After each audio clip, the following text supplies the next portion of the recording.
Struggle প্রত্যেকটা মানুষের জীবনে আসে।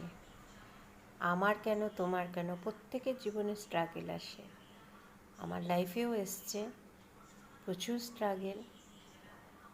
বিয়ের পরে একটা মেয়ের স্বপ্ন থাকে এখানে ঘুরবো, ওখানে ঘুরবো, হানিমুনে যাবো, সেগুলো আমার লাইফে ছিল না। বিয়ের পরের মাস থেকেই ব্যবসায় নেমে গেছি।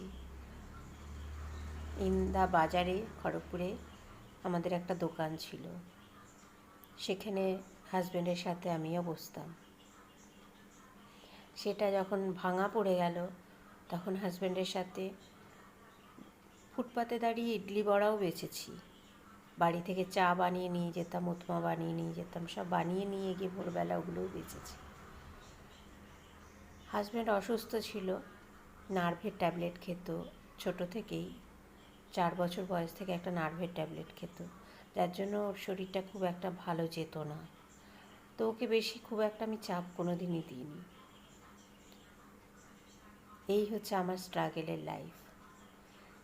তো এরকম স্ট্রাগল প্রত্যেকের লাইফে আসবে, পিছিয়ে গেলে হবে না। স্ট্রাগল করে তুমি যদি জয়ী হতে পারো, সামনে তোমার সুখ আসবেই।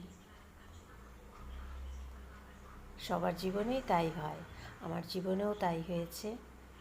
তো এর মধ্যেও অনেকে হয়তো বাজে বলবে, কি রাস্তায় দাঁড়িয়ে ফুটপাতে দাঁড়িয়ে ব্যবসা করছে, মেয়ে ছেলেটা ভালো না।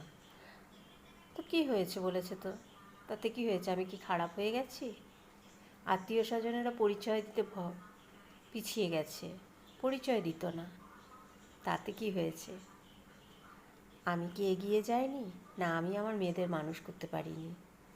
করেছি তো। তোমরাও পারবে। স্ট্রাগলকে জয় করো, ঠিক সামনে ভালো সময় আসবেই। ভালো থেকো, সুস্থ থেকো সবাই।